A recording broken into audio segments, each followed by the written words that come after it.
Hi everybody, Miss Franco here. So I know that my videos are not perfect, but I am trying my best to give you anything and everything I possibly can to help make this using computers all the time, day and night, without teachers right there beside you, a little more helpful. So I'm going to share this link with you so you can see it, but I'm also going to walk you through how to use your Chromebook and to turn on the accessibility features that Google has built in. So not only will it walk you through step by step, but I'm also just going to show you. So the big things that we're going to talk about and use are the select to speak and probably the type with your voice. So the first thing that you're going to do is when you want to turn on your accessibility features, you have to know where they're located.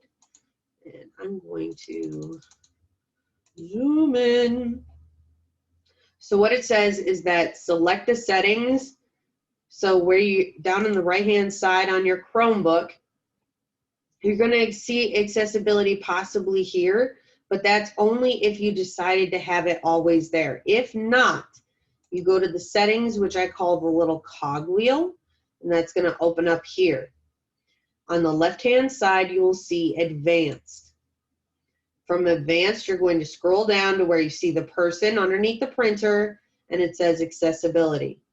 And then it says manage accessibility features. And if this isn't clicked, remember how I said that you don't always see the option for accessibility menus? Just turn that on so that way you don't have to come back through and search. You're going to click that arrow, and this is what we need. Now, enable Chrome Vox. This will read every single possible thing on the page for you, and it's a little confusing. So if you don't need that level of support, what I would suggest is enable select to speech. Now, when you do this, you're going to, hopefully, you should see a little speaker or a little microphone pop up in the lower right-hand corner. Now, you can change settings for this, but it's really not that much. Personalized text-to-speech. So you can change how fast they're talking, the pitch of their voice, and how loud they are. You can hit this play button and it will read this to you to see if that actually really helped you out or not. Okay? So once you've got that set up,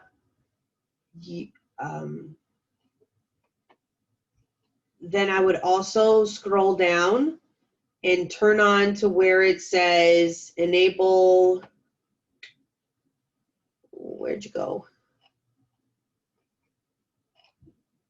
See, I got ahead of myself. Let me slow down. So text to speech. So we got select to speech. So now we want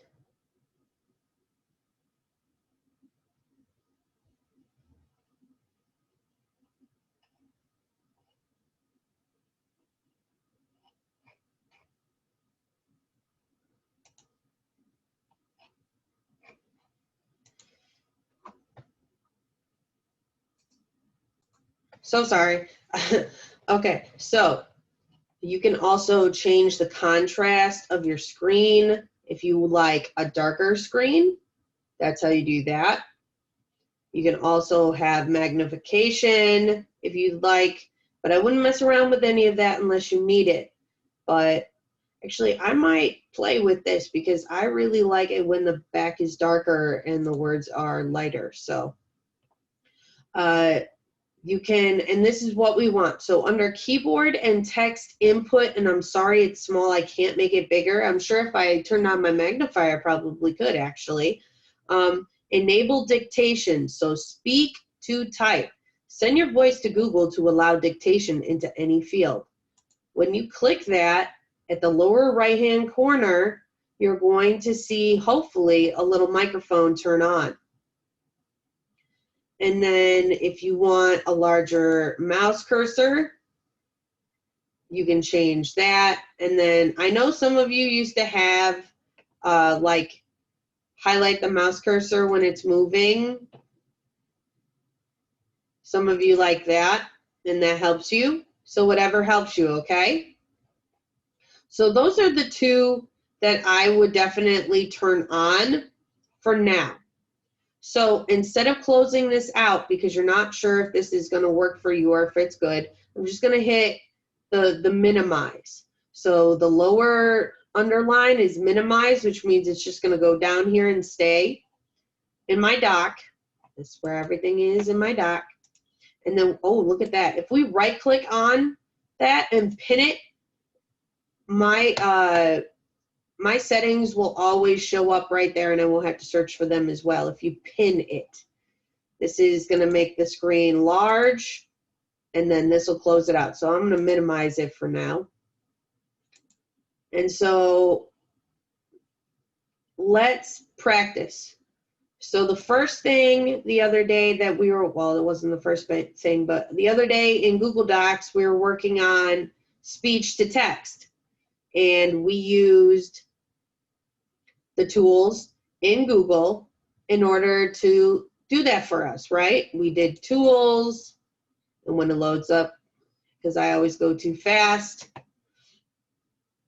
it'll say, it'll show me my microphone. There it is, voice typing.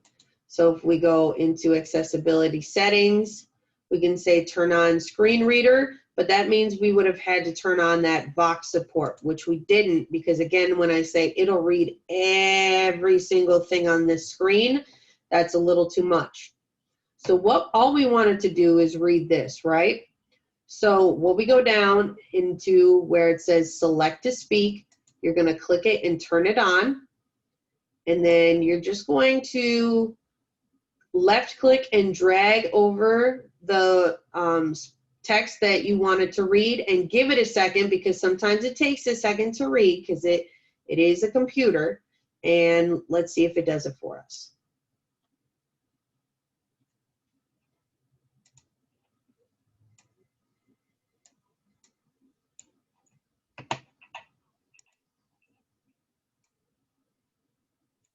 The Home Access Center, HAC, provides parents and guardians with an online portal to access their students' schedule, attendance. Okay, so I don't want to have too much reverb, like I said, because I'm using two computers together, but hopefully you could hear that because she read it to us. Okay, so we can also use this to help us speak, this right here, but I would use this more if you're not already using or in a Google Doc and you just want to, you know, put something maybe in the search real quick. Okay, so now let's see if it'll do it. So I'm going to take us to the Aldine homepage, and I've clicked a PDF already because a lot of teachers give us PDFs. So let's see if we can get this accessibility feature to read to us in a PDF. And again, I'm sorry, I'm using both my computers and my internet is just a little overwhelmed. So again, I'm going to click on my select to speak, and then I'm going to select the area that I want it to read to me. And let's see if it reads.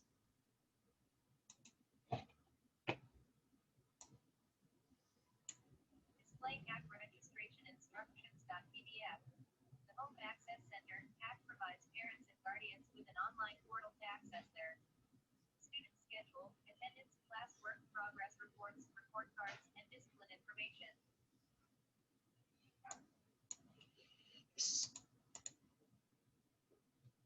So it did. It read everything that I highlighted, and asked it to read for me. So it worked on a PDF. Hallelujah. So let's see if it'll just work on a regular screen. So I'm just going to go back to here, which is a regular website with text. And I'm going to try it on here and let's see if it works. And let's see if it does, what it does when it sees different numbers and stuff.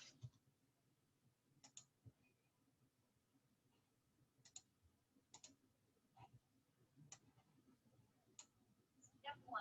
Find accessibility features. 1. At the bottom right, select the time or press Alt plus Shift plus S. 2. Select settings.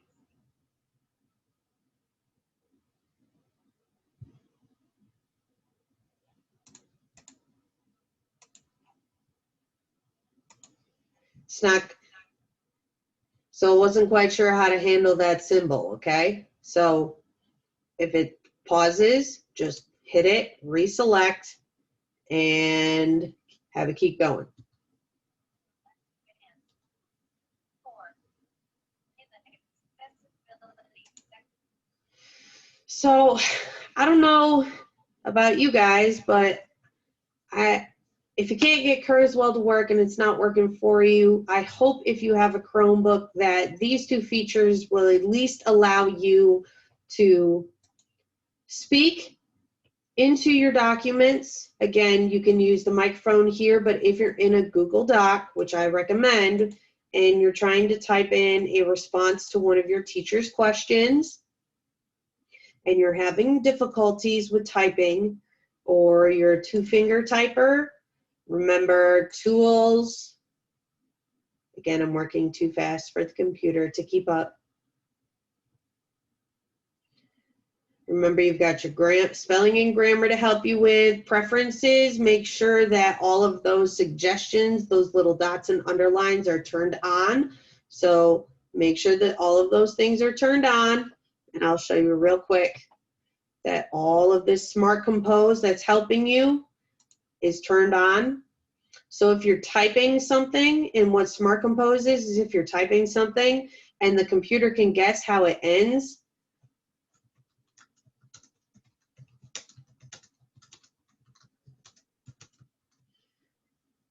unfortunately, of course, it's not going to do it for me now, but sometimes you'll see in a very gray like area words right after it. And if those words are correct and are exactly what you're going to type, if you hit the tab button, it will fill in those words and type them for you. So that's what the predictive technology is for that, the Smart Compose that they see it with. So, and then just again, a reminder, hopefully it's loaded, there we go. Voice typing, remember to click on it and to tell it, sometimes it'll re-ask you to allow, and then please start typing. And remember, whenever you ask it to type, to tell it period when you're done with your sentence. Okay? I hope this helps a lot, guys. I hope you have a great rest of your day, and I will talk to you later. Bye-bye.